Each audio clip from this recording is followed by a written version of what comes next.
வணக்கம். பாட்டுடை தலைவிங்கிற கதையோட தொடர்ச்சியை 3வது பகுதியை இப்போ படிக்கலான் இருக்கேன். கதைக்கு போகலாமா? கதைகளில் கற்பனை பூச்சுடன் சம்பவங்களை தீட்டும் அவனுடைய வாழ்விலும் இப்படிப்பட்ட எதிர்நீச்சல்களும் குழப்பங்களும் போராட்டமும் ஏற்படத்தான் வேண்டுமா? கடிதத்துடன் சிந்தனையில் ஆழ்ந்து விட்டான். டிஃபனை கூட சாப்பிட விடாமல் அப்படிப்பட்ட முக்கியமான கடிதமா என்று நிர்மலா கேட்டபொழுதுதான் தன் எதிரில் நிர்மலா உட்கார்ந்திருப்பதை கண்டான். ஓ, வெரி சாரி மிஸ் நிர்மலா என்றவன் கடிதத்தை மடித்து பையில் போட்டுக்கொண்டு டிஃபனை சாப்பிடத் தொடங்கினான். டிஃபனை சாப்பிடுங்கள் என்று உபசரித்த நிர்மலா, இந்த குட்டிக்கு மூளையே கிடையாது, டிஃபனுடன் காப்பியை கொண்டு வந்து வைத்தால் ஆறிவிடாது என்று கேட்டபடியே குட்டியை அழைத்து வேறு காப்பி தனக்கும் சேர்த்து கொண்டு வரச் சொன்னாள். குட்டி சுட சுட காப்பியை கொண்டு வந்து வைத்தது. நிர்மலாவுடன் கலகலவென்று பேச ரவி விரும்பினாலும் பிரேமாவின் கடிதம் சற்று உறுத்தலாகவே இருந்தது. சிரமப்பட்டு மனத்தின் ஒரு மூலையில் அதை ஒதுக்கினான். கலகலப்பாக பேச ஆரம்பித்தான். நீங்கள் என் அடுத்த வீட்டிலேயே இருப்பீர்கள் என்று நினைக்கவில்லை. 2 வாரங்களுக்கு முன்பு கேட்ட உங்கள் கச்சேரி தான் முதலில் நான் கேட்ட கச்சேரி. மிகவும் நன்றாக இருக்கிறது என்று சொல்லி நிறுத்திக் கொள்கிறேன். புகழ்ச்சியாக இன்னும் ஏதாவது கூற வார்த்தைகளை 2 வாரமாகவே தேடிக்கொண்டிருக்கிறேன், ஆனால் கிடைக்கவில்லை. நிர்மலா தலையை குனிந்து கொண்டாள். நேருக்கு நேராக அவனுடைய புகழ்ச்சிகளை கேட்ட அவளால் நிமிர முடியவில்லை.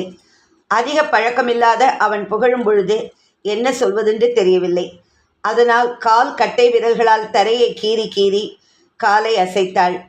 நெஞ்சில் புரண்ட ராகத்திற்கு ஏற்ற தாளம். ஆண்களில் 2-3 வகைகள் உண்டு. முதல் வகை புகழ்ச்சியாலேயே பெண்களின் இதயச்சுவரை தட்டி உள்ளே செல்பவர்கள். இன்னொரு வகை புகழ்ந்தாலும் அருகில் நெருங்காமல் இருந்த இடத்தில் இருந்து கொண்டே தன்னிடம் பெண்களை ஈர்க்கும் கம்பீரம். இதிலேயே இன்னொரு சிறப்பு, பெண்களை பற்றி அவர்கள் உள்ளத்தை பற்றி கவலைப்படாமல் தங்கள் காரியத்தை நிறைவேற்றிக் கொள்ளும் நிர்பந்தக்காரர்கள். மற்ற வகை பெண்களை தன்னிடம் ஈர்த்தாலும் அதை பற்றிய சிந்தனை இல்லாமல் மிகவும் கண்ணியமாக பழகுவது. இதில் ரவி எந்த வகை? இத்தகைய புகழ்ச்சிக்கு எல்லையோ பொருளோ உண்டா? ஆயிரக்கணக்கானவர்கள் கூடிய சபைகளிலும் விழாக்களிலும் அவளுக்கு பாராட்டுகளும் விருதுகளும் கிடைத்திருக்கின்றன. ஆனால் ரவியின் பாராட்டுதல்களை கேட்கும்பொழுது மட்டும் தனி உற்சாகம் ஏற்படுவானே? ரசிகன் ஒருவனின் இதய வீணையில் அவளுக்காக மட்டும் தனியாக ஒரு தந்தி மீட்டப்படுவதை கேட்கும் ஆனந்த உணர்வா? சிலீர் என்று அது நாடி நரம்பையெல்லாம் பாய்ந்து ஏன் இப்படி உலுக்குகிறது? அவளும் பாராட்டுதலாக ஏதாவது கூற விரும்பினாள். நீங்கள் எழுதும் தொடர்கதையை நான் படித்து கொண்டு வருகிறேன். கவர்ச்சியை நாடி ஓடும் இந்த யுகத்தில் உங்கள் ஹீரோயின் ஒரு தனி ரகம். மனத்தாலேயே வாழ்ந்துவிடும் அவளது வாழ்க்கை என்றும் நிலைத்து நிற்கும் சாகா இலக்கியம். அவன் தன்னை மறந்து உற்சாகமாக கரங்களை தட்டிவிட்டான். பாடத்தான் தெரியும் என்று நான் நினைத்தேன். பேச்சும் அருமையாக பட்டு கத்தரித்தாற் போல இருக்கிறதே. கவர்ச்சி தேவைதான், ஆனால் கவர்ச்சியே வாழ்க்கையாகி விட முடியாது. செய்கைகளின் பார்வை நயத்தில், பேச்சில், சிரிப்பில், சிறுகல்களில் கவர்ச்சி இருக்க வேண்டியதுதான். வீட்டில் ஆங்காங்கே விளக்குகளை பொருத்தி சுவிட்சை தட்டுவது போல பிரகாசிக்க வேண்டும். நகைக்கும்படியாக இருக்கக்கூடாது. உற்சாகத்தை பெருக்கும் அளவுக்கு அமைத்துக் கொள்வது ஆரோக்கியத்தை தரும். அவன் பேசுவதை ஒரு மாணவியாக அமர்ந்து உன்னிப்பாக கவனித்து கொண்டிருந்தாள். சிறிதும் கர்வமில்லாத இந்த கவனிப்பு அவன் கவனத்தில் விழ தவறவில்லை. பேச்சின் நடுவே அவன் கேட்க நினைத்தது வார்த்தை வடிவை பெற்றுவிட்டது. படங்களில் நடிக்கிறீர்களா, இல்லை பாட மட்டும் செய்கிறீர்களா? அவள் கண்ணிமைக்காது திடுக்கிட்டு அவனை விழித்து பார்த்தாள். அவன் கேட்டதினால் சினம் ஏதும் ஏற்படவும் இல்லை, பொறுமையை இழக்கவும் இல்லை.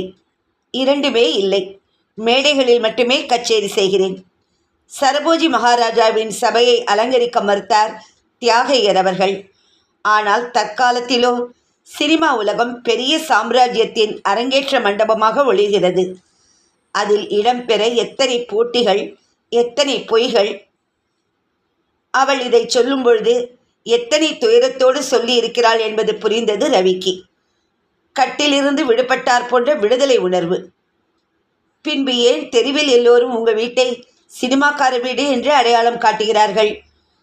நிர்மலா அவனுடன் பேசவே தகுதியில்லாத ஒருத்தி போல மென்று விழுங்கினாள். கேட்கக்கூடாத எதையாவது கேட்டுவிட்டேனா Nirmala? Please, sorry for that என்றான் அவன் இறைஞ்சும் குரலில். கேட்கக்கூடாதோ சொல்லக்கூடாதோ என்று எதுவுமே இல்லை. எப்படி ஆரம்பித்து சொல்வது என்றுதான் யோசிக்கிறேன். எப்படி ஆரம்பித்தாலும் என்னால் புரிந்து கொள்ள முடியும் என்று அவனை நிமிர்ந்து பார்த்தாள். குறும்பு கூத்தாடும் கண்கள். கணங்கள் மௌனத்தில் கரைந்தன. அவனுக்கே இப்படி ஒரு இளம் பெண்ணுடன் தனிமையில் பேசிக் கொண்டிருப்பது அதிசயமாக இருந்தது. அவள் திடீரென்று சொல்ல ஆரம்பித்தாள். என் அம்மா சிறுவயதிலேயே போய்விட்டாள். அப்பாதான் வேலைக்காரி சமையற்காரியின் துணையுடன் வளர்த்தார். என் சங்கீத ஆர்வத்தை உணர்ந்து வளர்த்தவரே அவர்தான். நன்றாக ஓடியது குடும்பம். யாரோ ஒரு நண்பரால் அப்பாவுக்கு சினிமா எடுப்பதில் மோகம் ஏற்பட்டது. சினிமா என்னவோ எடுக்கவில்லை. சித்தி என்ற உறவில் சினிமா நடிகை மரகதம்மா எங்கள் வீட்டில் புகுந்தாள். மரகதம்மா உன் சித்தியா? ஆமாம். இதன் நடுவே நான் கச்சேரிகள் செய்ய ஆரம்பித்தேன். திடீரென்று அப்பா போன வருடத்திலிருந்து பெரலிட்டிக் அட்டாக் வந்து பேசக்கூட முடியாமல் கிடக்கிறார். சித்தி என்னை இந்த நிலையில் சினிமாவில் பாடி ஆடி நடிக்கும்படி ரொம்ப கெடுபிடி செய்கிறாள். நான் பாடி நடிப்பதுதான் அவள் பெருமைக்கு சிகரம் வைத்தாற் போல இருக்கும் என்று நினைக்கிறாள். அவளுக்கு ஓரளவுக்கு மார்க்கெட் சரிந்து கொண்டு வருகிறது. என்னை வைத்து தன் மார்க்கெட்டை எஸ்டாப்ளிஷ் பண்ண பார்க்கிறாள். மிஸ் நிர்மலா தேவி அப்படி பாடி நடிக்க மறுக்கிறார் இல்லையா என்று அவன் கேட்டதும் அவள் கண்களில் வியப்பு பூத்தது. இது எப்படி உங்களுக்கு தெரியும்? அவன் முதலில் பார்த்த காட்சியை, கிணற்றங்கரையில் ஒரு பெண்மணி அவளை இழுத்துச் செல்லாத குறையாக அழைத்துச் சென்ற கோலத்தை அவன் மெல்ல விவரித்தான். ஒரு பட தயாரிப்பாளர் வந்து காத்து கொண்டிருந்தார். சித்திக்கு ரொம்ப வேண்டியவர். சித்தியின் கெடுபிடி தாங்கவில்லை. அப்பாவுக்காக நான் அங்கே இருக்கிறேன். தினமும் சண்டைதான். என்னை அதல பாதாளத்தில் தள்ள முயற்சிக்கிறார். இதுவரை தப்பித்து கொண்டு விட்டேன். இனியும் தப்பித்துக் கொள்வேனோ விழுந்து விடுவேனோ என்று தெரியாமல் சுழல்கிறேன். அவனிடம் தன் கஷ்டத்தை கூறியதால் மிகவும் அந்யோன்ய நெருக்கம் கிடைத்ததாகவே நினைத்தாள். ஒரு வாலிபனிடம் தன் மனக்கலக்கத்தை கூறிக்கொள்வது இதுவே முதல் தடவை. ரவியிடம் மனம் திறந்து பேசியதால் பாரம் குறைந்து லேசாகி விட்டார் போல இருந்தது. அவன் விடை பெறுவதற்காக எழுந்து கொண்டான். நீங்கள் காரில் தானே வந்திருக்கிறீர்கள்? சித்தி ஸ்டூடியோ போக வேண்டும் என்பதால் காரை திருப்பி அனுப்பிவிட்டேன். கொடைக்கானலை சுற்றி பார்க்க உங்களைத்தான் நம்பியிருக்கிறேன் என்று சொன்னாள் அவள். நிச்சயம் உங்களை அழைத்து போகிறேன். திரும்பி போவது காரிலா ரயிலிலா? இன்று ஞாயிற்றுக்கிழமை. வியாழன் வரை ஓய்வுதான். வியாழக்கிழமை கொடைஹில் அசோசியேஷனில் கச்சேரி. வெள்ளி மாலை மதுரை சங்கீத சமாஜம். சனிக்கிழமை காலை திருச்சி தேவர்ஹாலில் ஒரு பாராட்டு விழாவிற்கு பிரேயர். மாலை சென்னை திரும்பல். அப்படியானால் இங்கெல்லாம் சபாக்களே கார் ஏற்பாடு செய்யும். திருச்சியிலிருந்து ரயிலில் போய்விடுவேன். கரெக்டாக ப்ரோக்ராம் போட்டிருக்கிறீர்கள். இன்று மாலை எங்கேயாவது உலாவ போகலாமா என்று கிளம்பிய ரவி ஒரு கணம் தயங்கினான். என்ன, எதையாவது மறந்து விட்டீர்களா? குறும்பாக கண்களை விரித்து கேட்டாள் நிர்மலா. எதையும் மறக்க மாட்டேன். ஒரு ரிக்வெஸ்ட். நான் உங்கள் ரசிகன் என்ற முறையில் கேட்கிறேன். ஓவென்று அந்தகாரம் சூழும் மோனத்தில் மாலை நேரத்தில் எனக்காக பாட வேண்டும். நான் டேப் ரெக்கார்டர் கொண்டு வந்திருக்கிறேன். பதிவு செய்து கொள்வேன். அவள் மறுக்க மாட்டாள் என்ற துணிவில் கேட்டே விட்டான். கதாசிரியர் என்பது பேச்சிலேயே தெரிகிறது என்று நகைத்த நிர்மலா, சரி, எனக்கும் ஒரு ரிக்வெஸ்ட். உங்களை விட நான் வயதில் சிறியவள். அதனால் என்னை நீ என்றே அழைக்கலாம். அப்படியானால் தான் பாடுவேன். இந்த மரியாதை நம்மிடையே சகஜ பாவத்தை தோற்றுவிக்காது. Will you agree? சிறு தலையசைப்புடன் அவன் கிளம்பி போய்விட்டான். வழி அனுப்ப வந்த அவள் வாசலிலேயே நின்றாள். சற்று தூரம் சென்ற பின்பு திரும்பி பார்த்து கையை அசைப்பான் என்று எதிர்பார்த்தாள். ஆனால் அவன் திரும்பவே இல்லை. எதையோ இழந்துவிட்ட தவிப்பில் அலைப்பாய்ந்து நிலை கொள்ளாமல் இருந்தாள். இன்னும் அவன் தன்னுடன் நிற்பதாகவே ஒரு உணர்வு. ஒளி திடீரென்று மறைந்துவிட்ட சூன்ய வழியாக அவள் நெஞ்சு வறண்டது. இடது கரத்தை மேஜை மேல் ஊன்றி உள்ளங்கையை மலர் இதழாக விரித்து அதில் இடது கன்னத்தை பதித்தவாறே ஃபைல்களை கவனித்து கொண்டிருந்தாள் ராதா. மனம் அதில் பதியவில்லை. யாராவது ஏதாவது கேட்டால் அழுது விடுவாள் போல் இருந்தது முகபாவம். அம்மா கூட அவளை அலுவலகம் போக வேண்டாம் என்றுதான் சொன்னாள். வீட்டில் இருந்தால் புலம்பலும் கேவலும் தான் தன் நெஞ்சில் அவலமாக வந்து அறையும் என்பது அவளுக்கு தெரியும். அன்று முக்கியமாக கொடுக்கப்பட வேண்டிய லோன்கள் சில அவள் பார்த்து மேலதிகாரியிடம் கையெழுத்து ஆக வேண்டி காத்து கொண்டிருந்தது. மேலதிகாரியின் அறையிலிருந்து அழைப்பு. அவள் எழுந்து போனாள். பாக்கி நிற்கும் சில வராத லோன்களுக்கு உரிய பதிலை சொல்லிவிட்டு தன் இடத்திற்கு வந்தாள். மீராவின் மேஜையை தாண்டும் பொழுது மீரா அழைத்தது கூட காதில் விழவில்லை. டைப்ரைட்டரை அப்படியே நிறுத்திவிட்டு எழுந்து வந்தாள். என்ன Radha, what happen to you என்றாள். நத்திங் மீரா என்றவள் தலையை பிடித்து கொண்டாள். அம்மா, அதை டைப் பண்ணிட்டீங்களா? பாஸ் கேட்குறாரே என்று பியூன் மாணிக்கம் மீராவை கேட்டதும் மீரா போய்விட்டாள். மாணிக்கம், அவசரமாக ஒரு காப்பி கொண்டு வாயே, சூடாக இருக்கட்டும் என்ற ராதா. சித்ரா, ப்ளீஸ் இதை கொஞ்சம் டேலி பண்ணிட, என்னால் முடியல, ஜுரம் வரும் போல இருக்கு. ஆமாம், மூஞ்சி கூட சோர்ந்து இருக்கே. ஏன் இப்படி இருக்கும் பொழுது அலுவலகத்திற்கு வந்தாய் என்றவள் ஃபைல்களை எடுத்துக்கொண்டு தன் மேஜைக்கு போனாள். காப்பியுடன் வந்த மாணிக்கம் காப்பியை அவள் முன்பு வைத்துவிட்டு, உங்கள் அக்கா வந்து காத்து கொண்டிருக்கிறது என்று அவளுக்கு மட்டும் கேட்கும் வகையில் சொன்னான். அடி வயிற்றிலிருந்து கிளர்ந்த ஜுவாலை நெஞ்சு பூராவும் பரவி அதனால் தாங்க முடியாதவள் போல வெளியே பரபரப்புடன் வந்தாள் ராதா. அன்று சீதாவை கொட்டி கொட்டியே தீர்த்துவிட வேண்டும் என்ற வேகம். அவளால் தானே தன் வாழ்க்கை பாழாக போகிறது. ராதையின் தாய் தந்தைக்கு 3 பெண்கள். பெரியவள் சீதா, அடுத்தவள் ராதா, கடைக்குட்டி கீதா. பெரியவள் சீதா தந்தை பார்த்த வரனை தட்டி கழித்துவிட்டு தான் காதலித்த மாற்று மதத்தினை நம்பி போய்விட்டாள். தந்தை அவளை வீட்டில் சேர்க்க மறுத்துவிட்டார். நம்பி போனவனோ பெரிய குபேரன் இல்லை. 4-5 கூட பிறந்தவர்களுக்கு பெரியவனாக பொறுப்புகளை சுமந்து கொண்டிருந்தான். வறுமையில் வாழ சீதாவால் முடியவில்லை. அதனால் அடிக்கடி ராதாவை காண வருவாள். 5-10 என்று வாங்கி போவாள். பண்டிகை தினங்களுக்கு தந்தைக்கு தெரியாமல் புடவைகளை ராதா சீதாவுக்கு வாங்கி தருவாள். அலுவலக சிநேகிதி ஒருத்தியின் உறவினள் ஏழை. அவளுக்கு பழைய புடவைகளை தருகிறேன் என்று அம்மாவிடம் சொல்லி துணிகளை கொண்டு கொடுப்பாள். அன்று காலை அவள் அலுவலகம் கிளம்பி கொண்டிருந்த பொழுதுதான் ஒரு டாக்ஸியில் பிரேமா வந்து இறங்கினாள். வருங்கால நாத்தனார் ஆயிற்றே. அவளை பார்க்கும் பொழுது ரவியை பார்க்கும் நூதன உணர்வு அவளை பீடித்தது. அப்பா இருக்கிறாரா ராதா? அவள் அப்பாவின் அறையை காட்டியதும் பிரேமா உள்ளே போனாள். ராதா காப்பியை கொண்டு கொடுக்கும் பொழுது காரசாரமான பேச்சுக்கள். ஒரு பெண் ஓடிப்போனாள் என்பதை நீங்கள் எங்களிடம் மறைத்தது தவறல்லவா?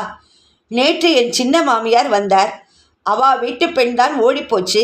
இந்த பெண்ணும் எப்படியோ இருந்திருந்து ரவிக்கு இந்த சம்பந்தம் தானா கிடைத்தது என்று கத்தினாள். நாளைக்கு கல்யாணத்தில் 4 பேர் நம்ம தலையை காட்டி இப்படி பேசினாள் என்று பிரேமா பொறுமையிலும் ராதாவின் தந்தை நிதானமாக பேசினார். பிரேமா, நீ வயதில் சிறியவள், அனுபவம் சிறிதும் இல்லாதவள். நீயும் எனக்கு ராதா கீதா போலத்தான். என் பெண் பெரியவள் செத்து போய்விட்டாள் என்று தலையை முழுகிவிட்டேன். இந்த ஒரு காரணத்தால் ராதாவின் கல்யாணம் நிற்பதானால் நான் கவலைப்படப் போவதில்லை என்றார். ராதா வெளியே போய்விட்டாள். வானமே கீழே இறங்கி அழுந்த போவதாக தோன்றியது. அவள் கல்யாணம் ஒரு பிரச்சனையாகிவிட்டதா? நானும் இதை ரவிக்கு எழுதியிருக்கிறேன், பார்க்கலாம் என்று போய்விட்டாள் பிரேமா. பிரேமா போன பின்பு பல புலம்பல்கள். அம்மா அவளை அலுவலகம் போக வேண்டாம் என்று கூறிவிட்டாள். ஆனால் ராதா முகத்தை தொங்க போட்டுக்கொண்டு கிளம்பியது அவளுடைய பெற்ற வயிற்றை சங்கடப்படுத்தியது. இந்த ஒரு காரணத்தால் அவர்கள் கல்யாணத்தை நிறுத்தினால் நிறுத்தி கொண்டு போகட்டும்.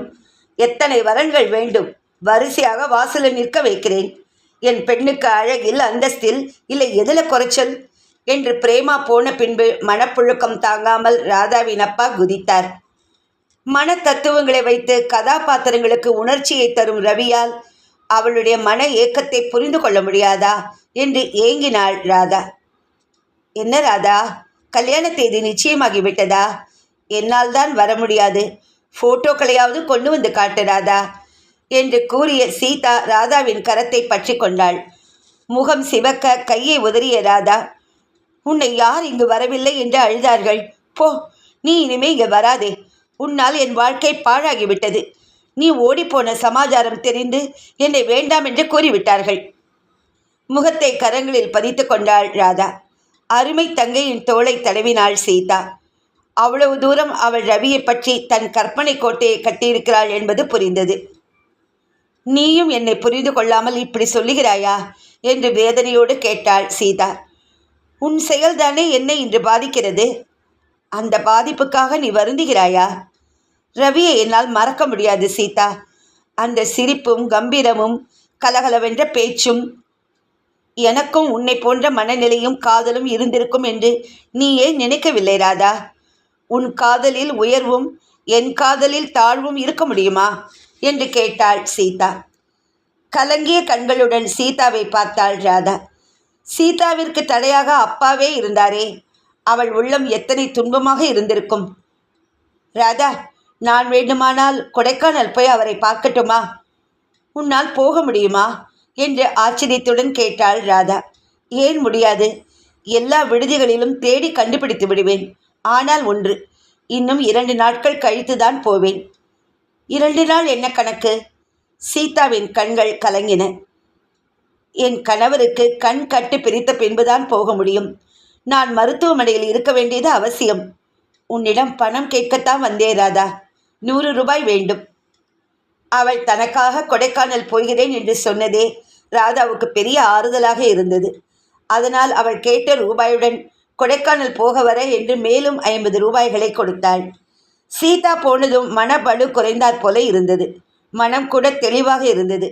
தானே ஃபோன் மூலமாக தொடர்பு கொண்டு ரவியுடன் பேசலாம் என்ற எண்ணம் கூட எழுந்தது. ஆனால் தன்னை பற்றி ஏதாவது நினைத்து கொண்டாள். அதனால் பேசாமல் தன் மேஜைக்கு போய் வேலைகளை கவனித்தாள். அழுதழுது முகம் கண்டு சிவந்து போயிற்று நிர்மலாவுக்கு. ரவி என்னவெல்லாமோ சொல்லி தேற்றி பார்த்தான். அப்பொழுது சற்று சமாதானமானாற் போல் விம்மினாலும் திடீரென்று பொங்கி பொங்கி அழுவாள். நள்ளிரவில் இருளில் மின் விளக்குகள் வட்டமாக விழுந்து பளிரிட ரவியின் கார் மதுரையை நோக்கி இறங்கிக் கொண்டிருந்தது.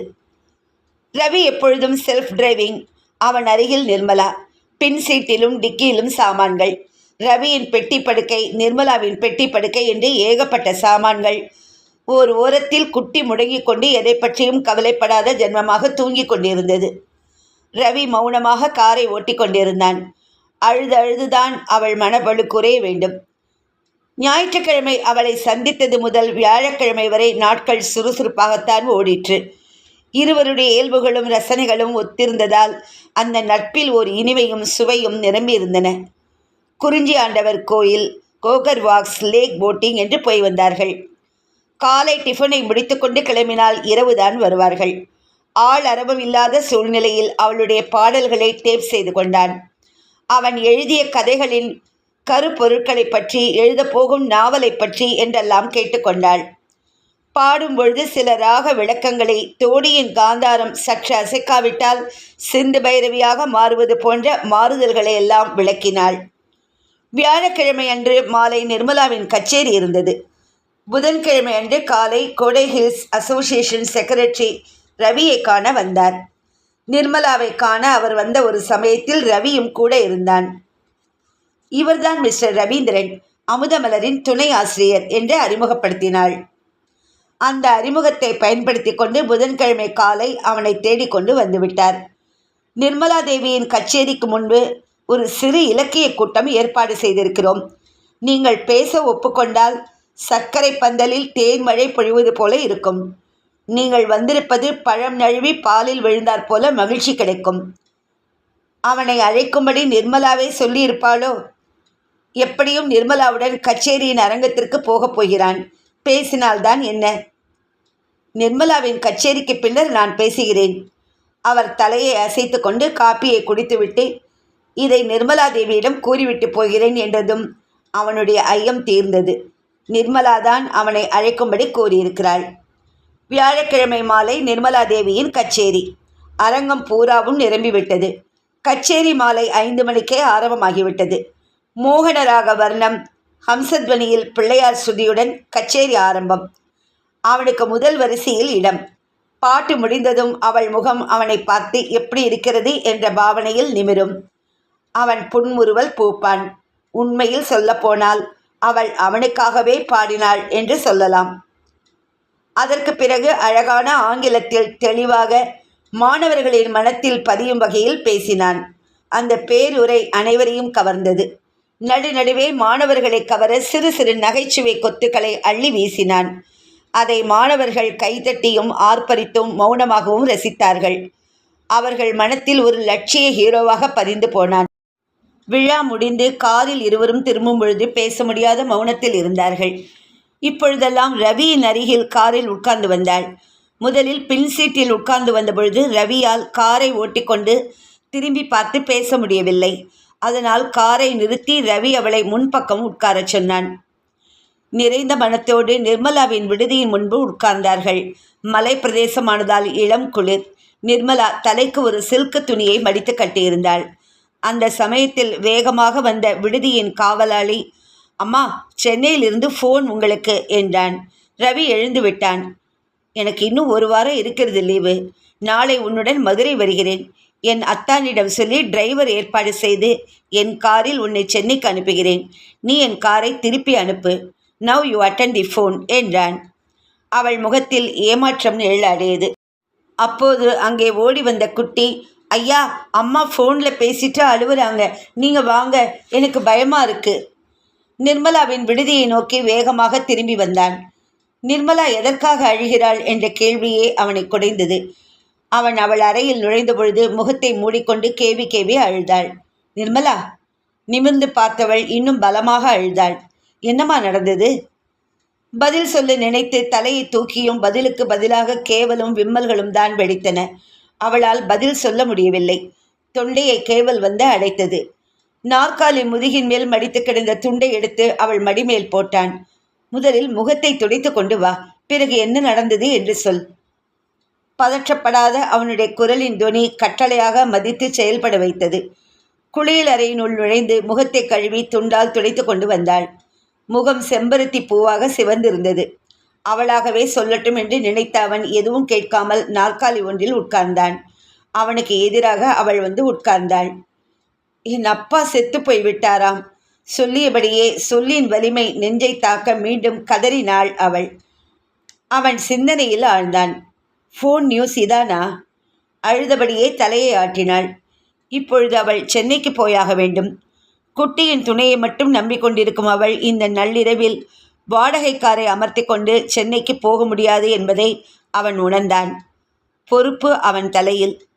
நட்பு தந்த சுமையை அவன் தாங்கியே ஆக வேண்டும். அவனே இன்னும் 4 நாட்களில் கிளம்பி மதுரையில் 2 நாட்கள் தங்க நினைத்திருந்தான். அவன் சிந்தனை ஓட்டத்தை படித்தவள் போல பரிதாபமாக அவனை பார்த்த நிர்மலா, ரவி, நான் எப்படி சென்னைக்கு போக முடியும்? நாளை காலை 10 மணி அளவில் சித்தி எல்லா ஏற்பாட்டையும் செய்து வைத்திருக்கிறாளாம். அதற்குள் நான் போகாவிட்டால் அப்பாவின் முகத்தை கடைசியாக பார்க்க கூட முடியாமல் போய்விடும். 10 மணிக்குள் நீ வராவிட்டால் என்னை குற்றம் சொல்லாதே என்று கூறிவிட்டாள் அந்த ராட்சசி. குலுங்கி குலுங்கி அழுதாள் நிர்மலா. இதன் தொடர்ச்சியை அடுத்த பகுதியில் படிக்கிறேன்.